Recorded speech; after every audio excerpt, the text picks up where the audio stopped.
Muchas gracias, gracias por seguir en sintonía con nosotros. Esto es una nueva mañana. Bueno, así como hemos dicho en la introducción del programa, está conociéndose el caso Operación Calamar, y de las cosas que mucha gente se pregunta, ¿quién es el ex senador Antonio Cruz, el hombre intocable del caso Calamar, según las delaciones? Vamos a compartir algunos de los detalles con Yamel, pero de las cosas importantes es a propósito, este caso tiene distintas aristas, porque hay tema de expropiaciones y hay temas también de entramado de cobro a bancas que estaban de manera irregular.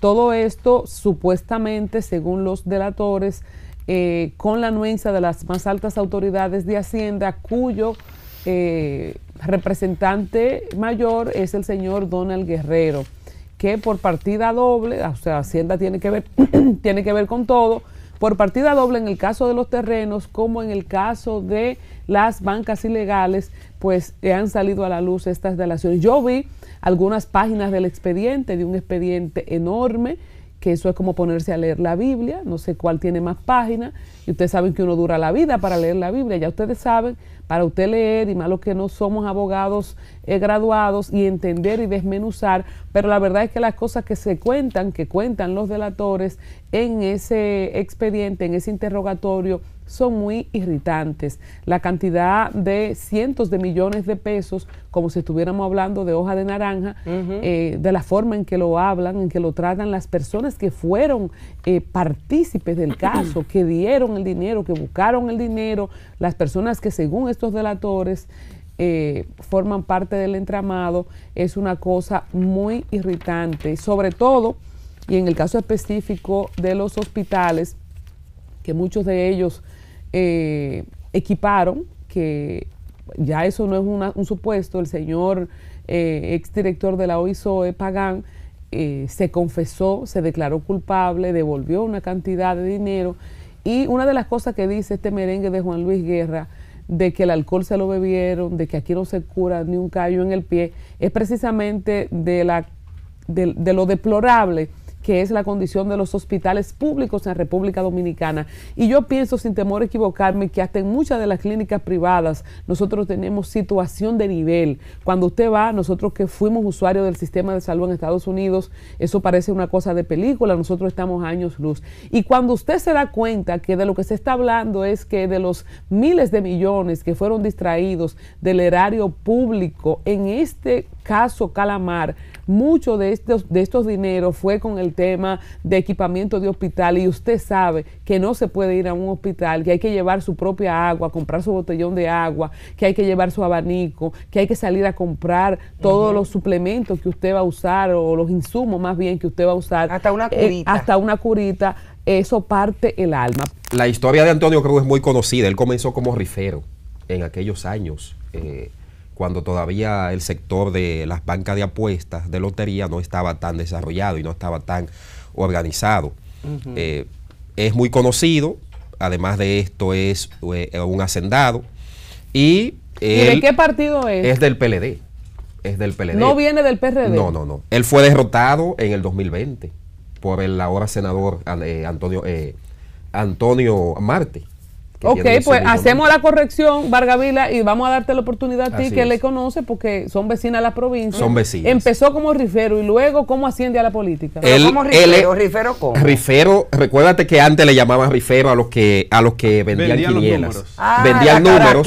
Así es, de manera informal. Y aguantaban, se llamaba aguante. Exactamente. Entonces después se formalizó con lo de las bancas, entre comillas. Él empezó así. ¿Qué programa es suyo? Adelante. En el gobierno de Danilo Medina, entonces él expande su empresa, desarrolla a nivel nacional en todo el país, casi en todas las provincias hay bancas Antonio Cruz. Él está asociado con otros accionistas que también pertenecen a esta empresa. Ese que está ahí en pantalla es Antonio Cruz, que era un hombre de muy bajo perfil en el Senado. Lo vi muy pocas veces durante los más de 3 periodos que estuvo ahí en el Congreso, alzar la voz. Pocas veces, rara vez lo hacía, o sea que casi no hablaba. Él entra al PLD y quien le da más participación es el expresidente Danilo Medina, que ahí de manera vertiginosa crecieron sus empresas. Y era uno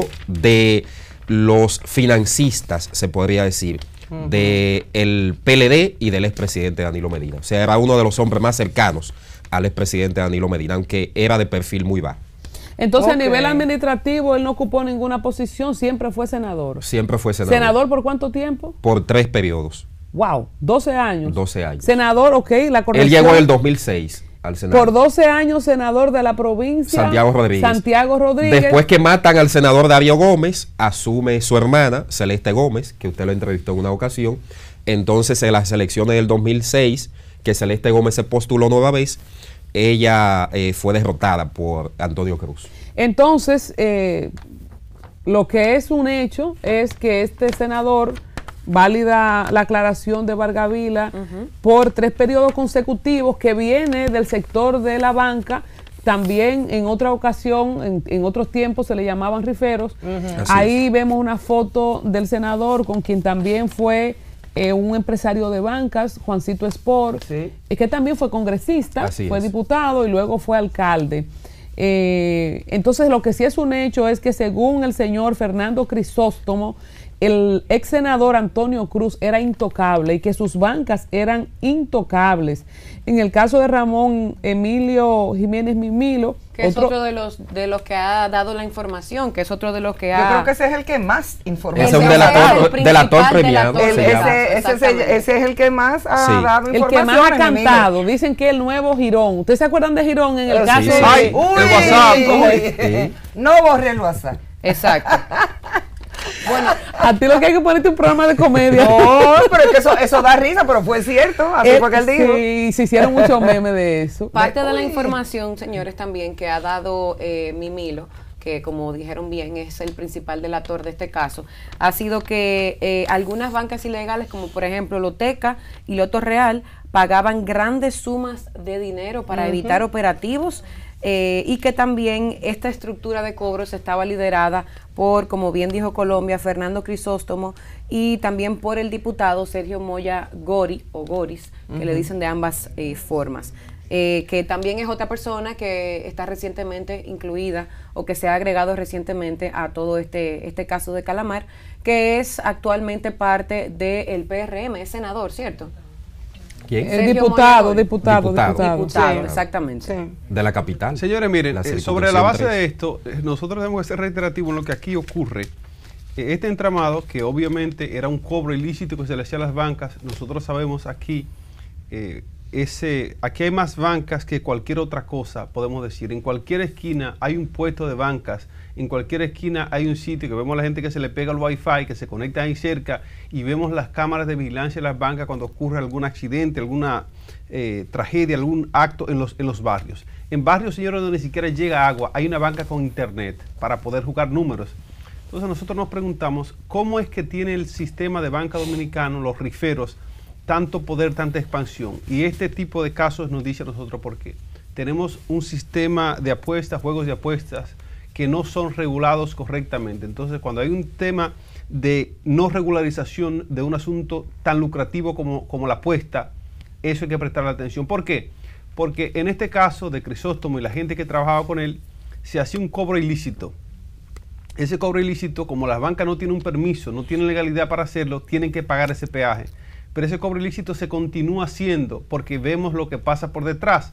Vimos la gran cantidad de dinero que estas personas aportan a las campañas. Vemos la gran cantidad de dinero que se aporta para los movimientos proselitistas. Y hablamos ayer, y hemos dicho en reiteradas ocasiones, lo que cuesta una campaña política en República Dominicana. No solo presidencial, una regiduría en República Dominicana cuesta millones.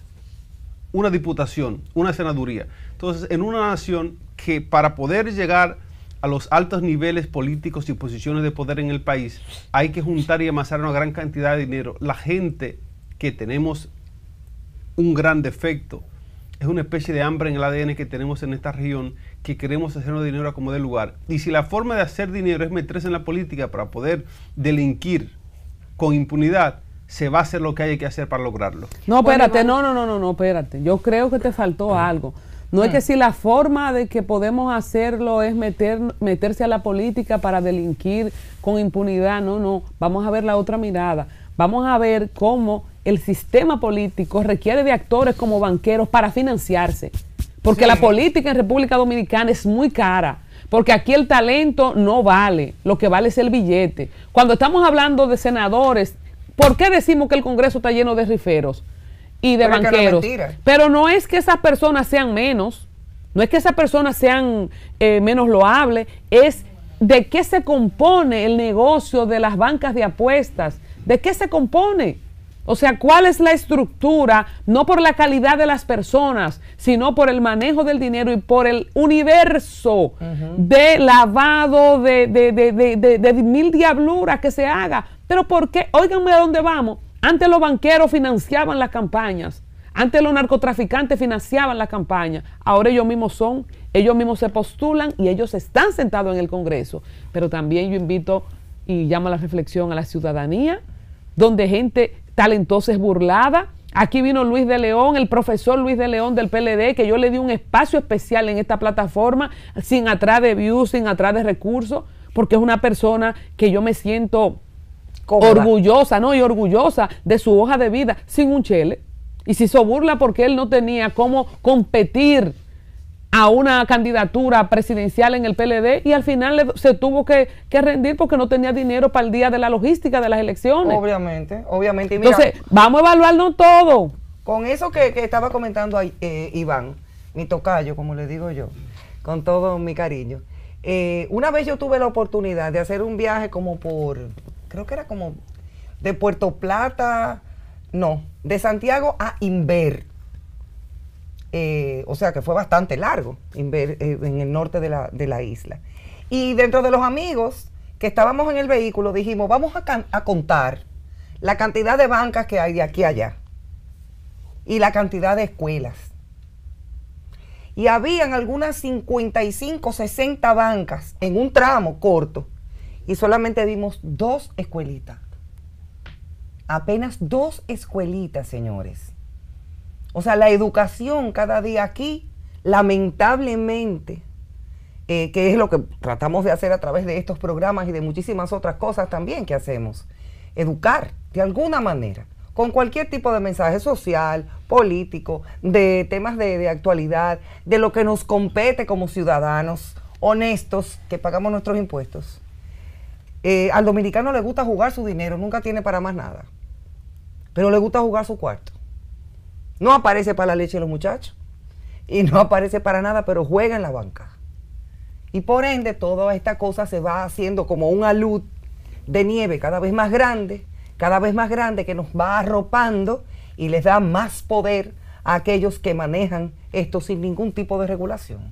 Esto es terrible. Agregar a eso, Ivonne, sí, a lo que ha dicho usted como mi compañero Iván, de que aquí el tema de las bancas de lotería es un desastre, pero no es desde ahora, eso viene desde hace muchísimo tiempo, porque quienes se enquistaron en esas entidades, tanto en Hacienda como en la propia Lotería Nacional, representaban a esas estructuras mafiosas o se aliaban o se hacían cómplices de ellos. Ahora hay una persona que está al frente de la Lotería Nacional, el señor Kiko Tabar, que yo no sé qué raro no lo han hecho saltar del puesto. Esas mafias, porque aquí hay mafias en diversos sectores. En el sector de lotería hay una mafia y ha hecho sucumbir, ha hecho que caigan hasta los propios administradores de la entidad reguladora, que en este caso es la Lotería Nacional, y que ahora eso pasó hace un tiempo al Ministerio de Hacienda, y por eso se logró que en medio de esta operación Calamar se descubriera este entramado existente en torno al tema de los juegos de azar. Que las máquinas tragamonedas están prohibidas, pero vaya a cualquier barrio, vaya a cualquier colmado para que usted vea cómo están las máquinas tragamonedas diseminadas en las propias narices de las mismas autoridades. Entonces, me dicen que prohíben una cosa, pero sin embargo se sigue haciendo y sigue operando. Y los puntos. Entonces, tenemos que ser sensatos, tenemos que ser más responsables. No puede ser que cuando va el policía o cuando va el inspector de Hacienda o de la lotería o de cualquier institución a desmantelar esto, entonces se ha sobornado. y deje que eso siga operando. Eso tiene que cambiar, por Dios. Pero Vargavila, la explicación a por qué las máquinas tragamonedas y las bancas ilegales están en las narices de todos, precisamente la respuesta puede estar en, y voy a leer algunos de los puntos claves del caso Calamar con las delaciones específicas de Crisóstomo y del señor Mimilo. La existencia de una estructura que se dedicaba al cobro irregular de bancas de lotería deportivas y colmados con máquinas tragamoneda era parte del entramado para alimentar y para captar los fondos, el dinero de esos 19,000 millones que se está hablando que se han sustraído del erario público. El primer coordinador de esta estructura era, según el expediente que presenta la Procuraduría, Fernando Crisóstomo, quien afirmó que las bancas del ex senador Antonio Cruz, tal y como ha reiterado Vargavila, que ha sido senador por 3 periodos consecutivos en Santiago Rodríguez, ¿verdad? Eran intocables. Ramón Emilio Jiménez Mimilo, otro de los delatores del caso, mencionó que algunas bancas ilegales como Loteca y Loto Real pagaban grandes sumas de dinero para evitar operativos. La estructura de cobros fue liderada por Fernando Crisóstomo y luego por el diputado Sergio Goya de la Cruz Gori. A José Arturo Ureña y Miguel Azar Fondeur fueron algunos de los miembros de la estructura que Crisóstomo conoció previamente a su formación. En el caso de Mimilo Jiménez, también tenía mucho poder en el Ministerio de Hacienda y avaló el proyecto de Crisóstomo para realizar un levantamiento de todos los puntos de venta de lotería y máquinas tragamonedas. Se ha hecho un levantamiento, se sabe dónde están y se le cobraba un peaje por operar de manera irregular. La estructura empezó a funcionar en el 2016 con el aval de la Dirección de Casinos y Juegos de Azar. La forma en que la estructura adquiría dinero era mediante la realización de operativos en diferentes sectores y presionando a los banqueros para acordar un pago mensual. El caso se ha denominado, como ustedes saben, Operación Calamar, y el ex senador Antonio Cruz perteneció al Partido de la Liberación Dominicana y el diputado Sergio Moya Gori al Partido Revolucionario Moderno, que viene del PRD. Estos son unos puntos clave porque el expediente es enorme. Estuvimos leyendo, sacamos unos highlights para, a propósito del comentario de Vargavila, Ivonne, es una complicidad según... Eso va a terminar como una paella de mariscos. A mí me da o sea que no es solamente calamar. ¿Cuál es el otro? Pulpo. Pulpo. Medusa. Camarón. Se le puede poner una medusa de adorno arriba. Y el camarón, falta el camarón. Hay gente que quiere también, un tiburón. Eso da miedo y frío. Hay gente que no quiere paella, hay gente que quiere un tiburón a las brasas. Así. Pero miren una cosa, señores. Mis fuentes me informan Palaciegas, ¿no es? que parte de esa misma estructura que se dedicaba a extorsionar a los propietarios de establecimientos de juegos de azar sigue ahí en el Ministerio de Hacienda. Hay algunos de esos miembros que están ahí todavía.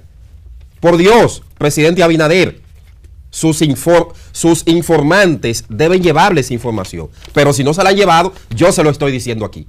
Hay algunos de esos miembros de esa alegada red que se dedicaba a la extorsión a los propietarios de bancas de lotería. Incluso hay un empresario, propietario de un signo distintivo, de una marca prestigiosa de lotería de este país, que lo quebraron ellos porque él no se quiso prestar para esa vagabundería. Se tuvo que ir a vivir a España ese empresario, un empresario amigo, propietario de un signo distintivo, porque alegadamente le cogieron unos millones de pesos a representantes del sector banca de lotería para impedir, para decirle, no, ustedes no tienen que pagarle impuesto a ese propietario de ese signo distintivo. Y no voy a decir el nombre, por respeto, porque todavía esa marca está operando, pero la han debilitado, señores, la han debilitado por esa estructura mafiosa de corrupción que existía ahí en el Ministerio de Hacienda. Entonces, presidente, usted no se puede dejar nubilar. Desmantele hasta el último eslabón que está ahí. Y esto se lo digo también al Ministerio Público. Hay algunos de los conspiradores de esa estructura en el Ministerio de Hacienda que se dedicaban a extorsionar y en perjuicio del Estado Dominicano a cobrar de manera irregular a las bancas de lotería que siguen ahí en el Ministerio de Hacienda. Y si quieren más, le voy a decir los nombres. Vargas, mira, que me busquen, que se lo voy a decir. Yo creo que lo dije ya temprano hoy, aquí lo dije, pero creo que esta vez hay que explicarlo con manzana. Miren esto. Lo que pasa con esto de la lotería y que se les permita operar irregularmente, eso es directamente un robo al erario público. ¿Por qué?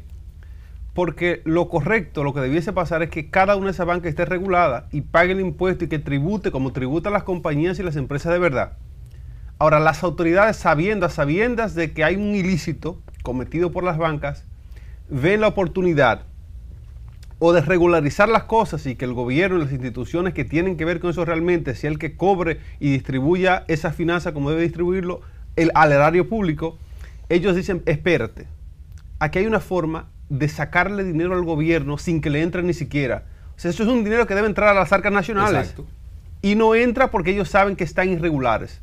Y al estar irregulares le da la cabida, la cancha abierta para que los sectores que están interesados puedan sustraer ese dinero.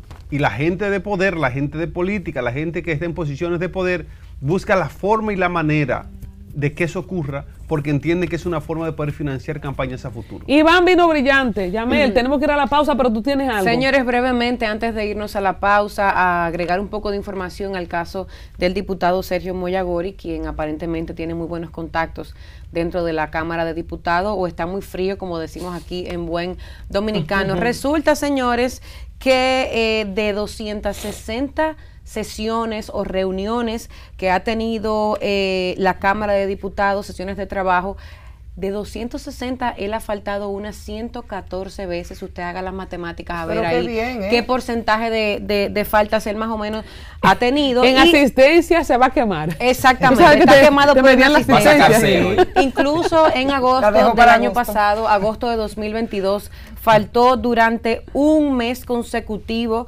incluyendo el día 16 que marcó inicio de una nueva legislatura. En ese mes. A pesar de estas faltas, el diputado ha evitado recibir algún tipo de sanción de la Cámara de Diputados, remitiendo en numerosas ocasiones una excusa para faltar, a pesar de que según el artículo 32, lo que se establece es que las únicas excusas válidas para faltar son luto por muerte de un familiar, obviamente, licencia concedida por ellos mismos o por enfermedad. Este diputado no ha dado ninguna de esas excusas y a pesar de esto no se ha llevado a cabo ninguna sanción para él. Así que algo hay ahí, algo está pasando. ¿Y quién es que pone la sanción? ¿El presidente de la Cámara de Diputados? Hay un consejo incluso de disciplina. Una comisión, hay un consejo de disciplina. Y tienen un reglamento. Y tiene ese reglamento. Como en todas partes, se supone que tiene que haber un reglamento. Está ese artículo 32, pero no se está aplicando a él. Claro. Yo quería así, hay que ver si hay más diputados. En un minuto, algo que nos ha llamado la atención, y me lo compartió un amigo, es precisamente un caso muy lamentable, que de verdad no entiendo. Cuando lo vi yo dije, wow, pero una cosa que ni mandaba hacer. El señor Manuel Álvarez, como titula Diario Libre, el ex esposo de Dalisa Alegría, que en estos días salió al escrutinio público con toda la historia y todo eso, y uno lo conoció ahí, un muchacho muy bumoso que había sido Mr. República Dominicana o Mr. Universo, no sé cómo se llama el concurso. Se le ha puesto impedimento de salida y se le ha impuesto una fianza de 800,000 pesos para las personas que estaban dando seguimiento a este caso. Y lo que me dice ese amigo es que por droga le imponen fianza y presentación periódica, y si es a un político con arraigo y que ha demostrado que no se va a sustraer del proceso, se le pide 18 meses. Así está el sistema de justicia. Volvemos en breve.